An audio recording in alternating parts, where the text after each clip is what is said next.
안녕하십니까. 11시에 만납시다. 이계진입니다. 안녕하세요. 정혜실입니다. 11시에 만납시다. 오늘은 우리나라 국학과 금속과학의 새 경지를 여셨고 또 대학 강단에서 한문학 강의를 오랫동안 하셨던 분이십니다. 그리고 최근에는 그 사제로 경기도 양주에 지곡서당을 만들어서 운영을 하시면서 앞으로 이것을 대학에 기증해서 더 발전시키고 또 운영의 묘를 살려서 후학들 양성에 좀 보탬이 됐으면 하는 뜻에서 기증을 하시겠다 하는 뜻을 밝히셨던 청명 임창준 선생님을 모시고 말씀 듣도록 하겠습니다. 여러분께 인사드리겠습니다. 안녕하십니까?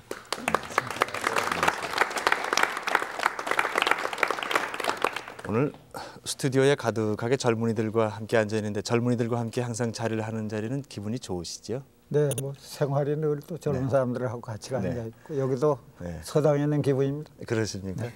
머리 지금 저 청명 선생님 뵈니까 은발이 아주 옛 선비를 제가 뵙는 것 같은 그런 기분인데 저는 이제 아침에 청발 아니겠어요?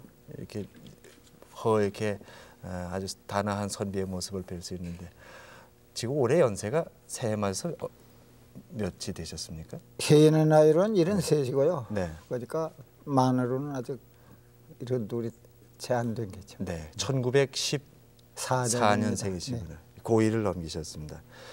그러면은 원래 나신 곳은 어디십니까? 출생지는? 충청북도 옥천군입니다.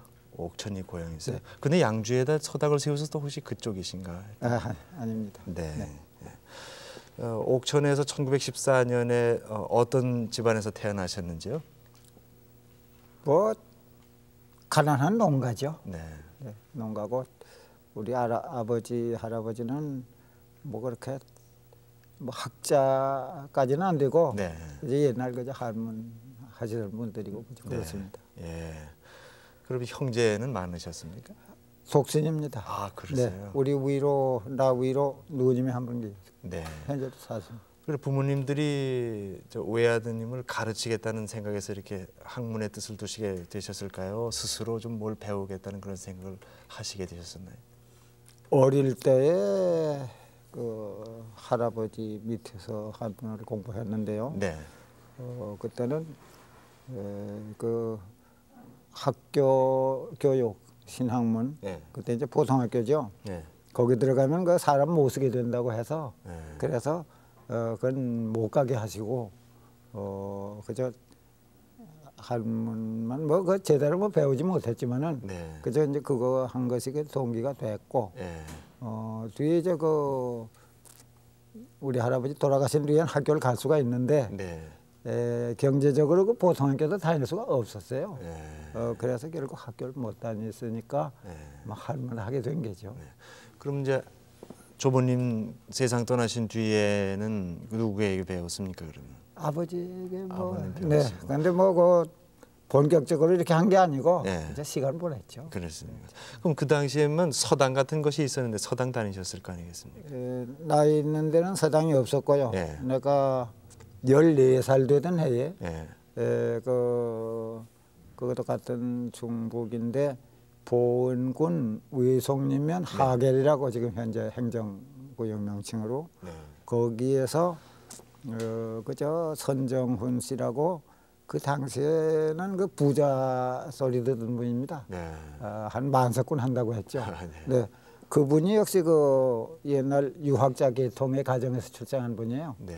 그래서 이제 그때만 해도 벌써 한문 교육하는 이런 기관도 없고 이래서 그 젊은 사람들을 모아가지고 교육을 시켰습니다. 네. 그런데 그때에도 아무나 모은 게 아니고 네.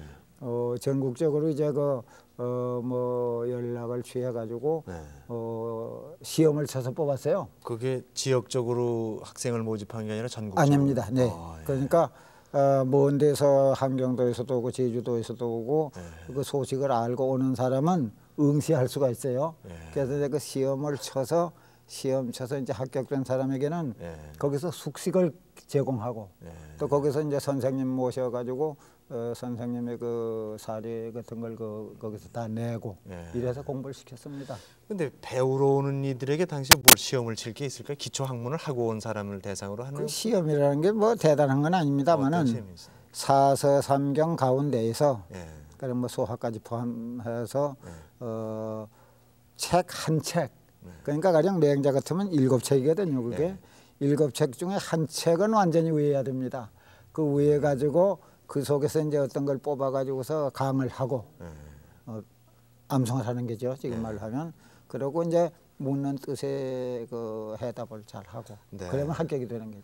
그럼 그 당시에 시험 수준이라는 것이 지금 졸업할 실력을 가진 그런 실력 아니겠어요? 시험이 그렇게 어려워서요. 누구 웬만한 사람 어디 거기 들어가긴 하겠습니까? 네, 그때는 뭐 그 아직까지도 한문 공부하는 데가 많이 있을 때니까 그저 웬만치 한 사람이면 뭐 할 수 있었죠. 그때 뭘 하셨습니까, 정명 선생님? 저 시험 친 것이 시험 친 거. 맹자 했습니다. 맹자로 했는데 잘 못 외요. 외는 재주가 없어서 한데 어떻게 요행이 제일 잘 외는 대목 또 뜻도 제일 잘하는 거 거기 와서 우수한 성적으로 그때 합격이 됐어요. 그래서 경쟁은 치열하고 그렇습니까? 팔도에서 다 온다 그러니까. 그런데 뭐 지금 그 입시처럼 그렇지는 않았고요. 뭐 와서 떨어진 사람이 많이 있었죠. 나이들은 어떤 층들이 왔었습니까? 나이가 제일 어린 사람이 나보다 2살 적은 사람이 제일 어렸고요. 그저 우리 나이 또 우리보다 한 7, 8년 위에 있는 사람들 뭐 이런 사람들이 이렇게 섞여서 공부했습니다. 정명 선생님은 몇 살? 14살이. 14살 나이에 그 서당 이름이 뭐였어요? 관선정입니다. 볼관자 이 선악이라는 선자요. 착할선자. 그 관선이라는 말은 서로 보는 가운데에서 선해진다. 뭐 이런 뜻으로. 그 거기서 가르치는 스승은 어떤 분이셨습니까? 네, 그 홍치유 선생님인데 출신지는 경상북도 봉화입니다. 그런데 옛날 유학자죠. 호를 겸산 선생님이라고요. 요새 그런 그 돌아가신 벌써 오래됩니다만은 남은 작품들이 상당히 있습니다. 그걸 정리해서 지금 문집을 꾸미고 있습니다. 근데 당시에는 교육이 그 한문을 가르치는 그런 교육 말고 인간 교육에 상당한 그 비중을 뒀으리라는 생각이 드는데. 네, 그때 우리나라 이제 이 조선조 시대의 그 학문이라는 게 주로 성리학입니다. 성리학이라고 하는 거는 지식도 중요하지만은 역시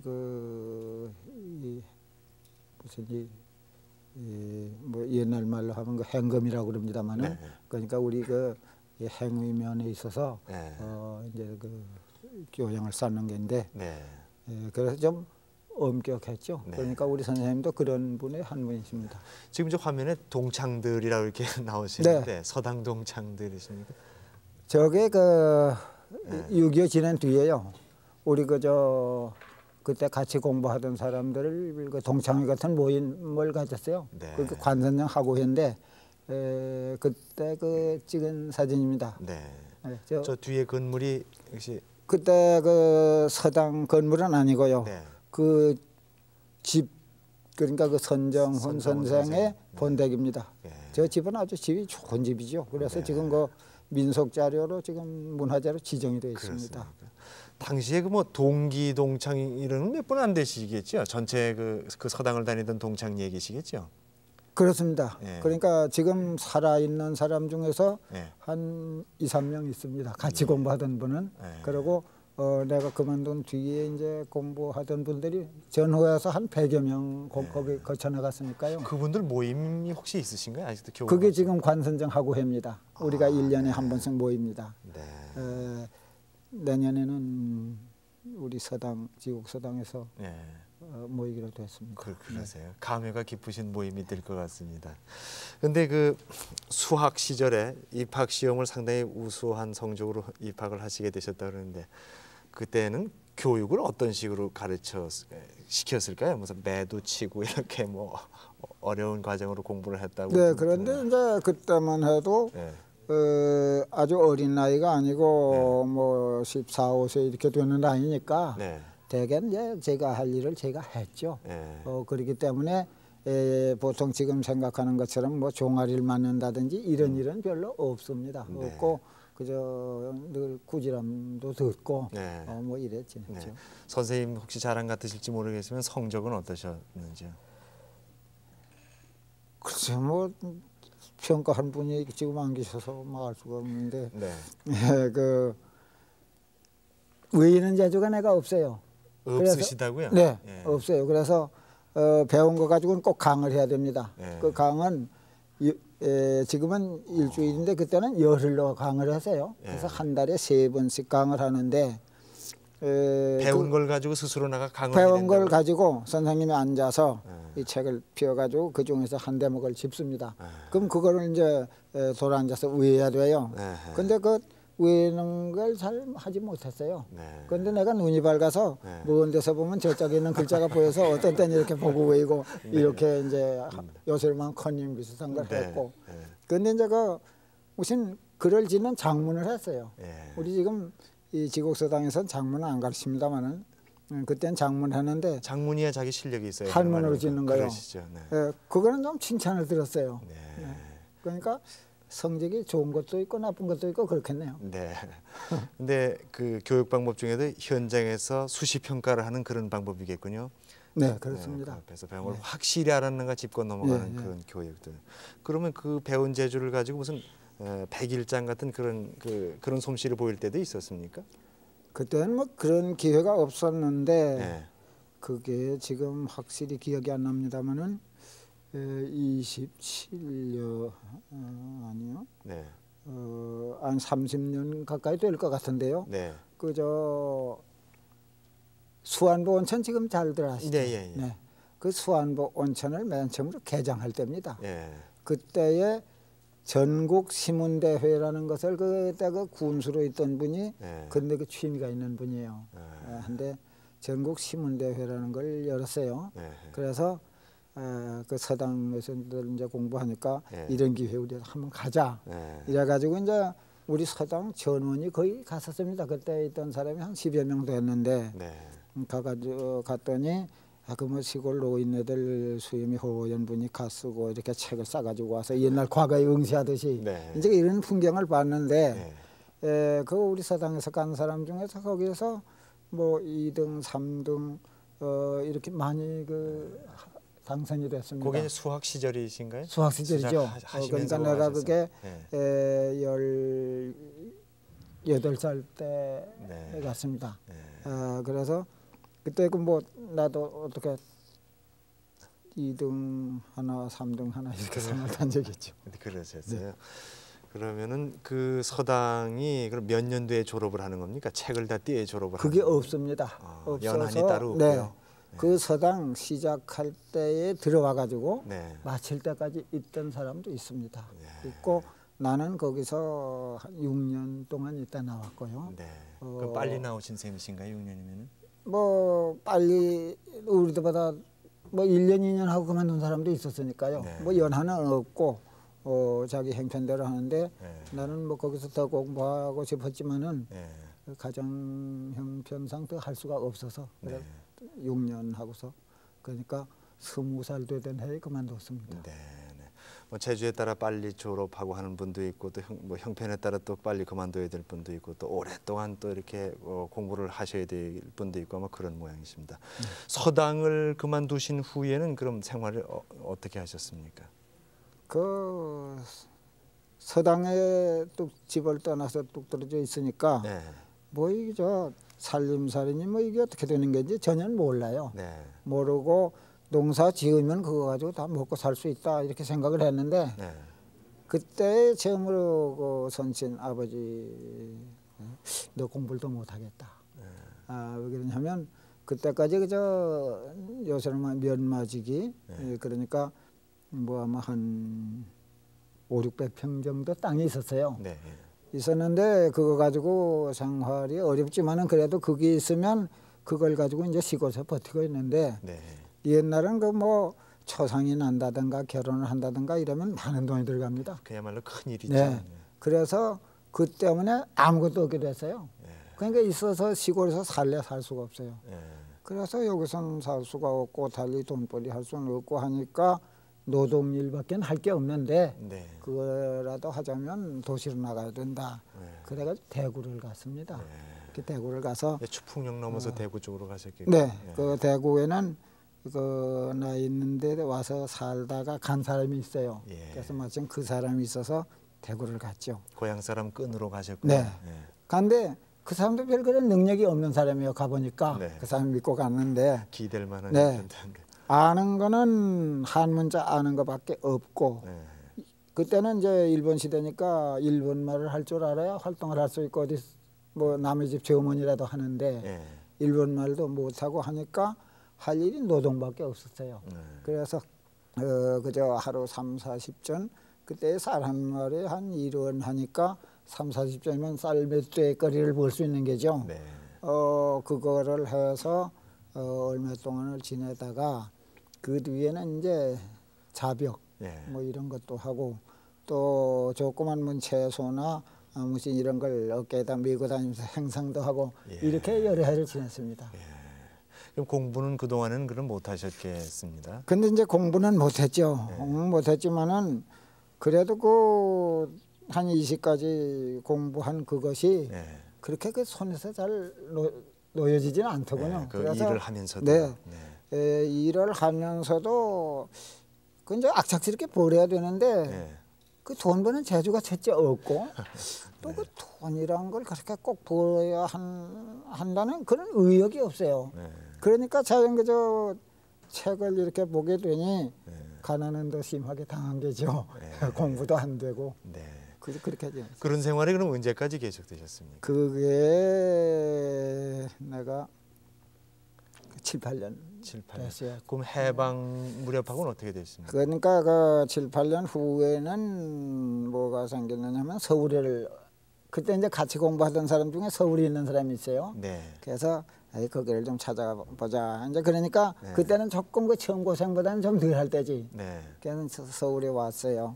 그래 왔었더니 서울 사람들이 뭐 무슨 이런 거 글씨 쓰는 걸 가지고 직업을 하는 거. 예. 지금은 그런 게 없습니다만은 그때 옛날에 이제 그 필경 그렇죠. 프린트업이라고 그랬어요. 예. 그래서 이제 그 줄판에다가 예, 이제 글씨 철판에다 써가지고 쓰는 글씨 인쇄해서 하는 그런 걸 했어요. 예. 그래서 이제 그걸 배워가지고 조금 수입이 전보다 나아지고 이랬습니다. 네, 그런 일도 하셨으니까. 그러다 이제 해방을 맞으셨겠고요. 네. 해방 이후는 어디서 무슨 일을 하셨습니까? 해방 후에 그러니까 뭐 사회 혼란도 심하고 이랬는데 마침 그 경상북도에서요. 그러니까 군정청이죠 그때. 그 중등교원 자격 시험을 보인다는 그 광고가 난 걸 신문에서 봤습니다. 네. 그 내가 그때 이제 대구에 있지 않고 그 전쟁 말기에 도시에서 뭐도 저 떨어져서 살라고 그걸 소개라고 그랬는데 흩어져라 하는 소개 정책에 의해서 충청북도 그 영동이라는 데와 있었어요. 그랬다가 거기서 그런 신문을 보고 그 대구를 내려가서 처음에 생각에는 그 중등교원 자격 시험을 보인다고 하니까 학력이 그래도 중학은 졸업해야 될 거 아닌가 이렇게 신학문은 안 하셨지 않습니까? 못했습니다. 했는데 도에 항목에 가서 물어봤죠. 항목과에 가서 물어보니까 자기 상관이 없다고 그래요. 그러니까 일단 시험 칠 자격은 됐다 이런 생각이 있는데 그래서 이제 그 한문을 공부하면서 한국사에 대한 공부를 조금 했었습니다. 뭐 요새 말하는 그런 그 과학적인 방법으로 공부는 못했지만은 그저 책을 본 게죠. 그런 지식이 좀 있고 또 그저 한문을 공부할 때에는 그 우리 서당 사람들은 이 한글 그때는 언문이라고 그랬습니다. 북문 거기는 거의 모릅니다. 거의 뭐 그걸 쓰지도 않고 집에 엽서 한 장을 봐도 한문으로 쓰고 했는데 나는 그래도 그 우리나라 글 거기 흥미를 가지고 있어서 어쩌다가 무슨 잡지나 뭐 신문 같은데 이런 게 오면 그걸 대단히 그걸 탐독을 하고 이랬어요. 그런데 그런 가운데에서 우리 그 국어에 대한 그러니까 그때는 한글 맞춤법 통일안도 나왔고 뭐 네. 이런 게 생길 때입니다. 네. 그래서 이제 그런 것을 좀 공부를 한 적이 있어요. 네. 그래서 국어 교사 네. 또는 그 국사 네. 이 두 가지 그 시험을 쳤습니다. 네. 그래서 그게 어떻게 합격이 됐어요. 그래서 합격해가지고 그래서 교편 잡으신 데가 어디 있습니까? 처음으로 학교 선생으로 간 것이 예. 이 대구에 있는 경북중학입니다. 예. 거기서 둘 중에 어느 과목을 맡으셨습니까? 다 했죠. 국어도 하시고 예. 역사도. 왜 그러냐면 예. 해방 후에 그 선생이 모자라잖아요. 네. 더구나 뭐 그저 영어나 수학 가르치는 선생이 있지만은 우리나라 관계하는 학문 한 분이 적으니까 네. 그 덕에 제가 거기에 학교에 들어간 게고 네. 또 그 두 가지 과목 다 맡았죠. 네. 그렇게 교편 잡으신 게 몇 년 동안이나 하셨습니까? 거기서 한 반년 하고요. 네. 그 다음에 그 학교를 그만두고 두었는데 그 대구 사범대학이라는 게 있었습니다. 예. 옛날 대구 사범학교가 이제 그 사범 전문으로도 해가지고 네. 그것이 이제 해방 후에 사범대학으로 이제 됐는데 네. 현재는 경북대학교 사범대학이죠. 네. 근데 이제 거기에서 오라고 그래요. 그래서 그건 너무 과분한 일이지만은 오면 된다고 자꾸 이래서 가서 네. 거기에서 한 4년 있었고 네. 그 뒤에 성균관대학까지 해서 뭐 60년까지 예. 선생으로 있었습니다. 그것이 대학 강단에 서게 된 발판이 돼서 네. 60년대 초까지 대학 강단에 네, 계셨고요. 그럼 이제 오늘 선생님 모신 게 이제 우리나라 금속학의 참 새로운 경지를 여신 분이다. 그래서 제가 앞에서 소개를 드렸었는데 금속학의 그 뜻을 두시게 된 것은 어떻게 돼서 두셨습니까? 금속이라고 하는 게 이제 뭐 네. 일반적으로는 금속이란 용어도 잘 모르는 분도 있습니다만은 네. 쇠붙이 그러니까 쉽게 말하면 종이라든가 무슨 그 철로 만드는 뭐 그릇 네. 거기에 글씨를 새겼다든가 네. 돌에 새긴 거 그게 뭐 주로 비가 주가 되겠고 네. 뭐 이제 마에라고 그래서 이제 그 벽면에다가 이제 글씨를 새긴 거 이런 게 다 그 금속이죠. 네. 뭐 근데 비명 같은 거라든지. 그렇죠. 네. 그런데 이제 그것이 그 금속학의 효용이라는 게 네. 여러 가지가 있습니다만은 그 중에 가장 중요한 거는 사료, 네. 역사의 자료로서 역사를 연구하는 데 필요한 게고 또 한 가지 옛날 사람들이 그 금속을 공부한 것은 사료로서도 중요하지만은 네. 글씨를 공부하자면 역시 그런 그 금속을 통하지 않고서는 안 됩니다. 네.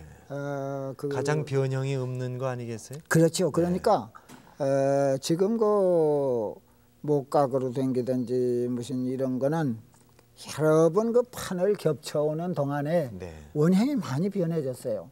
그렇지만은 그거는 그 당시 사람들이 가령 광개토왕 비하면 네. 광개토왕 당시 사람이 글씨를 써가지고 그때 사귄 겁니다. 그랬죠. 그래서 그때 모양을 그대로 볼 수 있습니다.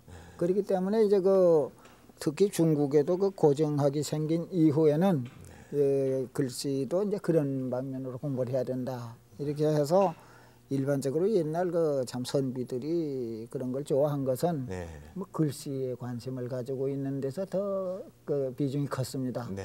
그러니까 나름을 하면 그 서당에서 교육을 받을 때에는 네. 모필, 네. 목 찍어서 쓰는 그 모필 이외에 무슨 연필이라든지 그때는 물론 볼펜이란 거 없지만은 철필이나 만년필은 가져보지 못했습니다. 네. 또 쓰려고 생각지도 않고 네. 그래서 매일 뭐를 적든지 일기를 쓰든지 뭐 하는 게 전부 붓을 썼죠. 네. 그렇게 되니까 자연 글씨에 대한 관심이 있고 네. 이제 그 중에도 글씨에 좀 소질 있는 사람이 있지 않습니까? 네, 이런 사람이 이제 또 더 세한데 나는 그걸 좋아했어요. 근데 아까 뭐 메모하시는 거 보니까 만년필 갖고 쓰시는데 글씨가 서투르게 이렇게 쓰시더라고요. 잘 안 만져보셔서 아마 그러시는 거예요. 모필만 많이 쓰셔서. 아니요, 그런 데서는 좀 떨려서요. 떨리죠. 그래서 그렇지 보통 때는 잘 씁니다. 그렇습니까? 그런데 네. 그래서 이제 그 어릴 때부터 네. 모사를 했어요.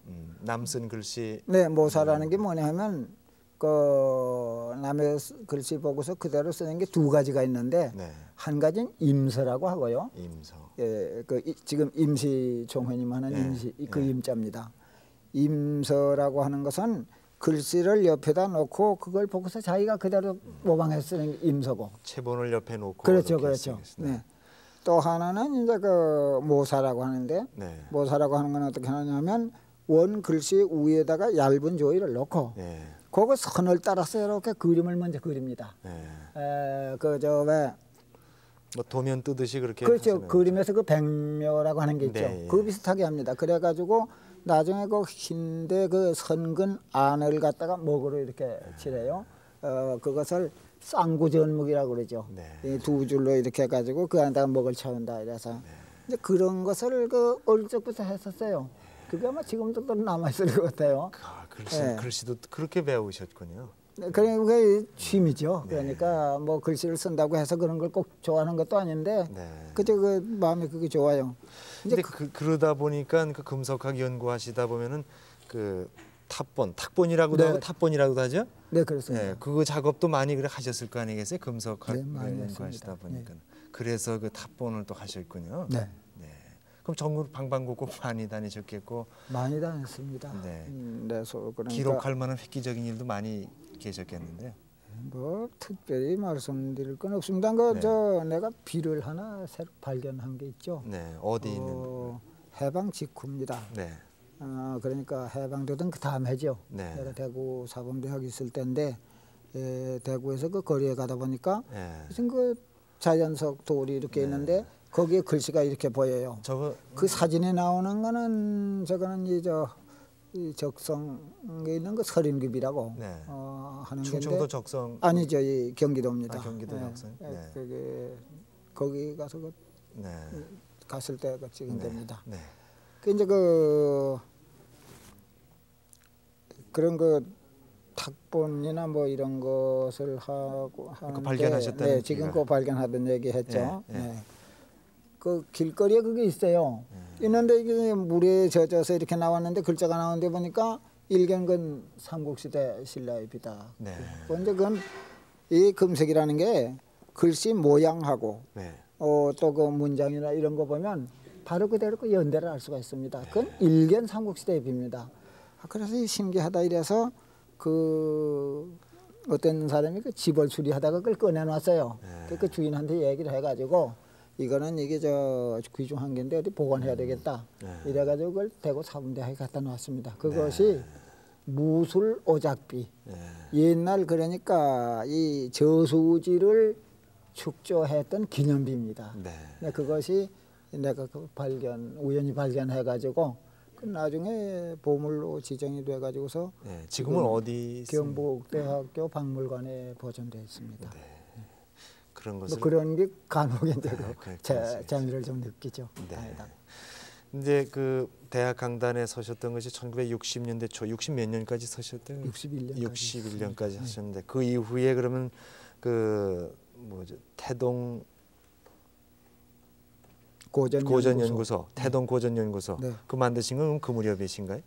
그렇습니다. 지금 그저 지곡서당이라고 말씀을 하시는데 지곡서당은 태동 고전연구소의 그 건물 이름이고 연구소가 사용하는 그러니까 본명칭은 태동 고전연구소입니다. 그것이 63년에 시작을 했습니다. 태동 고전연구소의 건물이 지곡서당. 그렇죠. 그럼 그때부터 계속해서 지금까지 그렇게 하시는 거예요. 그러니까 63년 11월에 시작을 했습니다. 그 동안에 그러면은 그 양주 땅으로 옮기기 전까지 배출한 그 문화생들이 대단히 많으시겠네요. 그러니까 이게 처음에 출발은 뭐 그런 것을 요청하는 그 전에 그 학교에서 가르치던 졸업생들이 이게 뭐 그러니까 내가 사학과에 있었으니까요. 역사하는 사람들이 많은데 공부하려고 해도 원전을 못 읽겠으니 선생님 지금 노시는데 한문을 배울 수 있는 이런 걸 뭘 만들어 주십시오 그래요. 그래서 놀기도 하고 그러니까 해보자 이래가지고 시작한 건데 그러니까 일반 학원처럼 시작을 했죠. 그래가지고서 그것이 79년에 네. 지곡서당 건물을 짓기까지 서울에서 했습니다. 네. 뭐 장소는 여러 번 옮겼지만은 거기에 다닌 분들이 아마 숫자를 확실히는 지금 것이 합니다만은 네. 대략 4,500명 정도 이렇게 됩니다. 그럼 거기서 이제 한학을 배우기를 청하시는 분들이 벌써 그럼 한 뭐 대학을 졸업하고 현재 또 강의를 하시는 분이라든지 이런 그런 분들이 아니겠어요? 처음부터 배우는 분들은 아니지 않겠습니까? 그렇죠. 이제 그 제일 낮은 급이 대학생, 예. 그리고 중고등학교 선생님 또는 대학 교수, 네. 또는 일반 사회인 뭐 신문사를 다닌다든가. 그건 몇 년 코스로들 배워드셨습니까? 거기는 그런 게 없습니다. 네. 왜 그러냐면 일반 그래도 학원과 마찬가지이기 그전 때문에. 옛날에 서당 형태 비슷하겠네 그러면? 그렇지 배우는 않습니다. 것들은. 그렇지 않고 네. 그러니까 논어면 네. 논어 시작해서 논어 끝날 때까지 하고 한 그 파트가 되는 게죠. 네. 그런데 이제 중간에 들어온 사람도 물론 있습니다만은 네. 그래서 거기서도 논어, 맹자 뭐 이렇게 칠서를 다 배운 사람도 있어요. 네. 오래 다닌 사람은. 네. 그렇게 했죠. 그런데 거기서는 그저 이 설명하고 듣고 가고 뭐 가서 자기가 복습하는 건 어느 정도 하는지 모르지만 내가 하는 건 그저 설명해 주는 거 그것뿐이죠. 네. 그럼 저 선생님께 그 한학 배우신 분들이 사회 요소요소에 많은 분들이 활동을 하고 계시죠? 많습니다. 대학 강단의 교수님들도 계시고. 내가 다 기억은 다 못합니다만은 네. 기억하는 분들 중에도 네. 지금 뭐 이름을 이렇게 말씀을 하면 아 그분도 거기 다녔군요 할 분들이 많습니다. 네. 사서삼경이라면 그저 칠서라면 사서삼경 얘기 그 말씀이시죠? 네네. 예. 그거 다 배우시고도 더 배우신 분 계십니까? 많죠. 거기서 그 교재로 사용한 것이 네. 뭐 중국 역사, 우리나라 역사, 그밖에 문학 서류 뭐 상당히 많았습니다. 네. 그 문화훈장 받으신 것이 몇 년이셨지? 그 79년으로 생각됩니다. 79년. 네. 그럼 저 지곡서당 그쪽으로 가기 전이 되게 간 뒤죠. 간 뒤게 네, 되었습니다. 그 79년이 네. 지곡서당 지었던 해입니다. 네. 지은 해입니다. 네. 문화훈장을 받으신 거는 뭐 참 뒤늦은 감이 있으시겠습니다만은 뭐 그 동안에 하신 일이 참 훈장을 타실만 하시죠. 그때도 네. 그런 얘기를 했습니다만은 뭐 그 장관 보고서 말했습니다만 내가 네. 이 세상 속이고 사는 사람 같은데 이 장관까지 속았다고 그랬습니다. 아니시죠. 근데 몇 분이 그렇게 뜻을 두고 그렇게 안 하시면은 이게 저희 생각에 그런 생각이 들어요. 이거 한문 아시는 분이 다 끊어지시면 그 뒤엔 어떻게 하시나 하는 그런 생각이 잘 들거든요. 네. 저 문화훈장 수여할 당시 네. 사진 있으면 일석 선생님도 계시고. 네. 네. 그 젊은 사람 앉아 있는 게 우리 아들이라고요. 저 뒤에 서 있는 게. 네. 몇 남매 두셨습니까? 그 남매인데 네. 지금 사내로는 그 뿐입니다. 네. 당시 김 장관 계시죠? 네, 김성진 장관. 아유 월탄 선생님도 네. 계시고 여초 선생님도 계시고. 네. 뭐, 월탄 선생 벌써 자꾸 한 분이 사진이 그러시죠. 나오는군요. 네. 그래서 이제 그 양주로 그 말하면 본격적인 연구소 건물을 짓고 옮기신 것은 어떤 계기에서 그렇게 옮기시게 되었습니까? 양주 땅으로. 처음에 그쪽에서 우연히 그 터를 조그마한 걸 마련해 가지고 네. 내가 그냥 거기에서 그저 거처를 하려고 네. 이렇게 생각하고 처음에 집을 지었습니다. 네. 그 뒤에 그 76년부터 네. 이제 다음에 뭐 얘기가 나올 것 같습니다만은 네. 그 장학생을 모집해 가지고 네. 따로 이제 그러니까 일반 그 학원과 같이 공부를 하는 게 아니고 네. 연한을 정해서 아주 집중적으로 교육시키는 네. 이런 걸 만든 뒤에 아무래도 이런 공부할 곳이 있어야 되겠다. 네. 그거 공부하는데 이제 그 한 가지는 뭐냐면 암송을 해야 지금 시키고 있어요. 네. 그게 좋은지 나쁜지는 모르겠습니다. 암송 방법으로 교육을 하신다고요? 네, 지금 하고 있습니다. 하는데 네. 그렇게 하자면 노래하듯이 소리를 내서 읽어야 됩니다. 네. 그러니까 집에서 같은 자기 집이라고 할지라도 네. 자기 동생 공부하는데 옆에서 소리 내서 읽으면 방해가 되고 또 아버지 어머니 자는데도 방해가 돼. 그러니 안 돼요. 그러니까 이런 서당 따로 떨어진데 조용한데 뭐 과음을 지르고 해도 누가 방해 안 되는데 네. 그런 데가 아주 거기 잘 알맞은 자리예요. 네. 그래서 우연히 내가 그 자리를 잡았지만은 네. 이런 사람들 공부하기 위해서는 이런 데야 되겠다. 그래서 생각을 해서 거기다가 강당을 지었습니다. 학생을 몇 명쯤 교육을 시킬 수 있습니까? 그 서당이. 서당이요. 네. 그 서당 얘기를 아마 처음부터 좀 해야 될 것 같습니다. 네.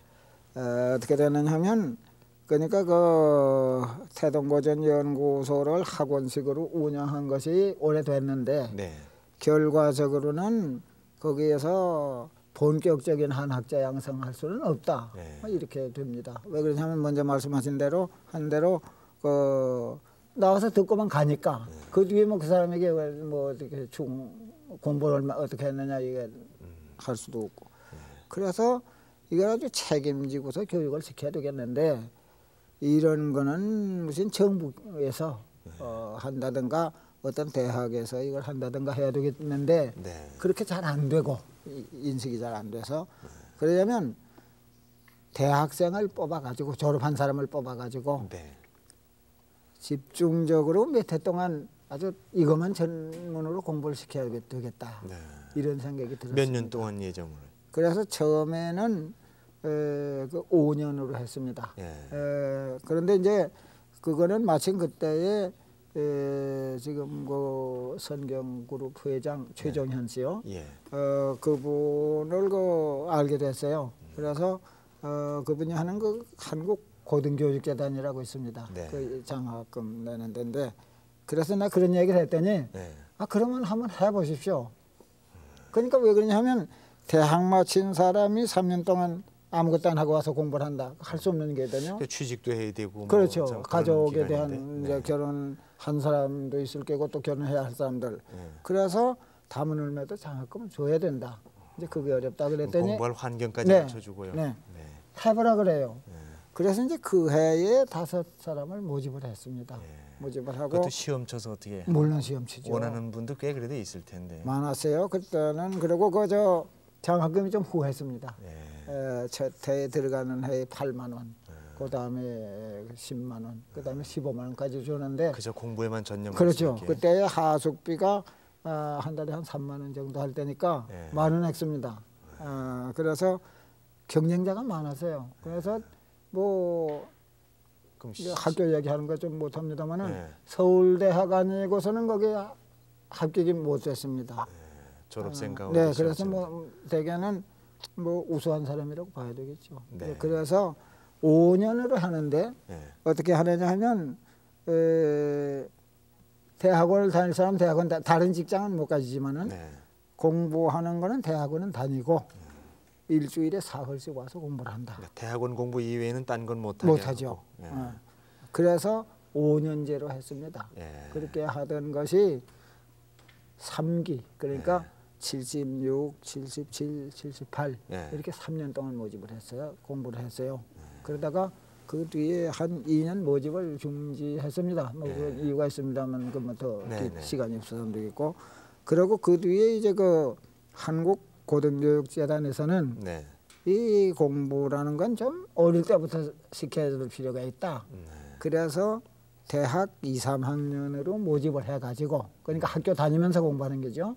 그래서 서울에 그 건물이 있습니다. 그 사람들. 예. 그래서 거기서 공부를 시키고 가르치는 거는 우리 그 이 연구소 제1기 이제 그 연수생 수료자 이제 그런 그러니까 사람들이 선배들이 이제 가르치고. 또 가르치게 네. 이렇게. 그러니까 나는 그 취지에는 찬성을 못했어요. 왜냐하면 이건 한학자를 양성하고 또 한학자라기보다 역사든지 국문학이든지 무슨 철학이든지 하는 걸 자기 학문은 학문대로 하고 네. 그 보좌 학문으로서 이제 한문을 한다. 그러니까 학자를 양성하는 게지 뭐 한학자 번역자를 양성하는 것도 아니고 이건 학자를 양성하는 거다. 그러자면 대학을 제대로 마치고 자기 학문의 방향을 완전히 정한 이런 사람을 뽑아야 되겠다. 이제 이렇게 해서 그러니까 자연 재단하고는 인연이 끊어지고 내가 따로 이제 4기, 5기, 6기, 네. 7기 지난해에 8기생을 모집했습니다마는 네. 여기까지는 이제 내가 단독으로 이렇게 혼자 그래 해왔습니다. 하셨군요. 어려움이 많으시겠는데. 뭐, 그러면 작년에 모집했던 8기의 경우 몇 명이나 했습니까? 그래서 8기에는 이제 조금 이따 말씀을 드리겠습니다만은 예. 그 대학에 지금 지원을 받고 있습니다. 그런데 8기에 10명을 모집하는데 네. 뭐 많이 왔어요. 한 40명 가까운. 네. 시험은 뭘 쳐서 뽑습니까? 영어, 한문, 논문 영어도 됩니다. 하고. 네. 그 영어. 왜냐하면 네. 그 한문 가르치는데 왜 영어가 필요하냐 이런 말을 많이 듣는데 네. 대학 졸업한 사람의 실력을 보기 위해서는 네. 다른 방법이 없어요. 과가 전부 전공이 다르니 전공 과목 낼 수도 없고. 네. 그래서 뭐 일반적으로 그 학력을 보는 데는 역시 영어가 필요하다. 네. 또 그 앞으로 학문할 사람들이니까 학문할 사람들이 어학을 몰라서는 안 된다. 네. 그래서 이제 영어에 좀 치중을 합니다. 네. 그리고 한문, 논문 이렇게 하죠. 네. 그 지곡서당을 대학에 또 이렇게 선뜻 기증을 해서 앞으로 좀 발전시킬 수 있도록 하겠다고 뜻을 밝히셨다고 들었습니다. 네. 그러니까 중간에 제가 그 직접 모집해 가지고 할 네. 때에는 뭐 아무런 축적한 돈이 없습니다. 네. 없어서 임시 뭐 그 고려든지 뭐 이런 수입을 가지고 사는데 네. 그 돈 가지고 이제 장학금은 줄 수가 없어서 숙식만 제공을 했다 이 말이에요. 네. 그런데 숙식만 제공한 뒤에 응모율이 전만 못해요. 네. 이제 이런 것도 있고 이래서 네. 그래서 네. 할 수 없이 이제 돈은 없지만은 네. 장학금을 10만 원씩을 줬습니다. 네. 그 식비까지 포함됩니다. 네. 이래가지고 이제 했는데 해보니까 내 힘 가지고 도저히 하기가 어렵습니다. 그런데 아는 친구들이 여러분이 춘천에 있는 한림대학이라고 있습니다. 네. 그 한림대학에 교수로 가신 분들이 많이 있어요. 네. 그분들이 이제 내 사정도 알고 또는 학교로서도 필요하고 하니까 네. 이것을 학교에서 이제 지원하는 방향으로 또는 학교에서 부설로 또 운영하는 방향으로 이렇게 이제 얘기가 됐어요. 그래서 그 85년 1년 동안에 그 지원을 받아서 했고 이제 그러다가 내가 이제 아무래도 내 힘으로는 안 되는 거니까 이것을 그냥 그대로 다 뭐 재산이야 뭐 대단한 건 없습니다. 거기 뭐 토지 좀 있고 건물하고 또 그 서적하고 이렇게 해서 그것을 다 학교에 기증을 하고 학교에서 부설연구소를 이렇게 운영하기로 이렇게 돼가지고 지금 그 뭐 절차가 조금 남았습니다만은 그렇게 하고 있습니다. 잘 됐습니다. 오늘 이 자리는 그 이제 선생님 가르치심을 받으신 분도 계시고 또 선생님 말씀 좀 듣기 위해서 젊은이들이 이렇게 많이 오는데 정혜실 씨하고 얘기 좀 네. 지금 이 자리에는 선생님께 직접 가르침을 받으신 건국대학교 철학과 교수이신 성태현 교수께서 나와 계십니다. 고맙습니다. 임 선생님을 처음 뵌 게 언제입니까? 그러니까 아까 말씀하신 그 한국고등교육재단 장학생 뽑을 때요. 제1기로 제가 응시를 했었습니다. 그때 그러셨군요. 그때 경쟁률은 어느 정도였어요? 글쎄 기억이 오래돼가지고 기억이 잘 안 나는데 꽤 높았던 걸로는 생각을 하고 있습니다. 모두 몇 분이 들어가셨나요? 처음에는 5명이었어요. 2분은 중도에서 그만두셨어요. 3사람만이 1기에서 졸업을 했습니다. 그럼 거기서 몇 년 동안 공부를 하게 되는 거죠? 저희는 5년 했죠. 고된 과정이군요. 선생님께 그렇게 가르침을 받으시면서 여러 가지로 느낀 점이 많으실 것 같아요. 선생님의 인품이라든가 좀 들려주시겠습니까? 선생님은 뭐 쭉 말씀하신 가운데서도 드러나지만은 어렵게 이렇게 역경을 헤치고 오신 분이라 그런지 그리고 또 자기 신념에 의해서 생활을 해오셨기 때문에 뭐 어떤 외부적인 영향이라든지 무력에 얻어 가지고 신념을 바꾼다든지 하는 사람들을 대단히 싫어하십니다. 그리고 또 한학자라고 하시지만은 뭐 지금 가끔 한학자면 그런 연상 하시는 분들이 있을지 모르겠습니다만은 그 유교를 뭐 종교처럼 신봉한다든지 그런 분도 아니시고 늘 그러니까 우리나라의 앞날을 생각하시는 그런 안목을 가지고 계신 것 같아요. 어떤 면에서는 대단히 엄격하시면서도 또 저희들한테는 어버이처럼 또 따뜻하게 해주시고 대단히 또 소탈하십니다. 네. 저희 처음 입학했을 때 선생님 대면했는데 담배를 이렇게 밀어주세요. 그래서 저희는 엄두도 못 내고 아유 이런 노인 내고 또 네. 한학자이시라고 했는데 깜짝 놀랐어요. 근데 지금은 늘 남들이 보기에는 또 버릇없다고 할지 모릅니다만은 지금도 담배를 피는 게 버릇이 돼 있을 정도입니다. 네. 늘 그렇게 어버이처럼 아껴주시고 그러는 또 따뜻한 면도 가지고 계시죠. 선생님께서 고위 기념 논문집을 출판하기를 극구 사양하셨다는 걸 봐도 어떤 분이신지 잘 아실 수 있을 것 같아요. 예, 그때도 그런 말씀을 하셨어요. 뭐 내가 대학에 있는 사람이라면 또 모르겠고 그렇지만은 요즘 또 환갑까지 안 사는 사람이 별로 없는데 너무 그렇게 뭐 외면적으로만 번들어 가지고 또 여러 사람 또 괴롭혀야 되고 고위 논문집이 여기저기서 나오는데 그럴 필요가 없다. 나중에 칠순 되셨을 때 논문집을 저희들이 계획했을 때는 반대는 안 하셨는데요. 그것도 뭐 나 아는 사람 유명한 분들 뭐 연결하려면 많지만은 그런 분들 찾아다닐 것 없고 자네들이 글을 써서 준다면은 그때는 내가 고맙게 받을 수 있겠다라는 말씀을 하셨죠. 네. 그러니까 그렇게 어떤 애적인 번드레함보다는 그 제자를 길러서 수학을 본다면은 그걸로 만족하시는 아마 네. 그런 생각이었어요. 네, 오늘 좋은 말씀 잘 들었습니다. 네, 이 자리에는 오늘 젊은이들 많이 나와 계신데요. 임 선생님께 질문하실 분 계십니까? 네. 어떤 내용일지 궁금한데요. 혹시 전공은 뭘 하고 계신가요? 네, 국문과인데요. 오늘 아주 좋은 계기가 됐겠는데요. 어떤 걸 여쭤보고 싶으세요? 선생님께서는 한문학 그 제자를 많이 양성하신 걸로 알고 있는데요. 그럼 선생님께서는 한글 전형과 국한문 혼용에 대해서는 어떻게 생각하고 계시는지요? 네, 뭐 좋은 질문이라고 생각합니다. 지금 우리나라 그 문교 항쟁이나 이런 데서 대단히 역시 그 중요하게 생각하고 있는 게인데 한문이라는 거는 그 내용도 깊고 역사도 오래고 하지만은 어려운 글자입니다. 그것도 우리가 늘 써와서 우리나라 글자처럼 지금 생각이 되지만은 사실은 외국 글자입니다. 우리나라 말이 있고 우리나라 말을 기록할 수 있는 우리나라 글이 있는데 그것을 한문을 쓰는 것은 한자로 된 우리말이 많았기 때문에 지금 쓰고 있는 게요. 그러나 이 국어에서 쓰는 말은 모두 다 우리말입니다. 우리말인데 그것을 왜 그 한문을 섞어서야 되는 것을 주장하느냐 하면 한문을 섞어서야 말 뜻을 알기가 쉽게 하기 때문에 그런 게요. 그런데 이것이 여러 가지 문제점이 있습니다. 왜 그러냐면 첫째 요새는 뭐든지 이 문화가 스피드 시대인데 타이프가 안 됩니다. 예? 타이프가 안 되죠. 뭐 이 뭡니까 그 테레타이프 뭐라고 그러죠? 이런 것도 잘 안 되고 이래서 이게 가령 한문 가지고 섞어 가지고서 이 조판하는 그 시간하고 한글만 가지고 하는 시간하고는 굉장히 차이가 있습니다. 그러니 여기 적응이 안 돼요.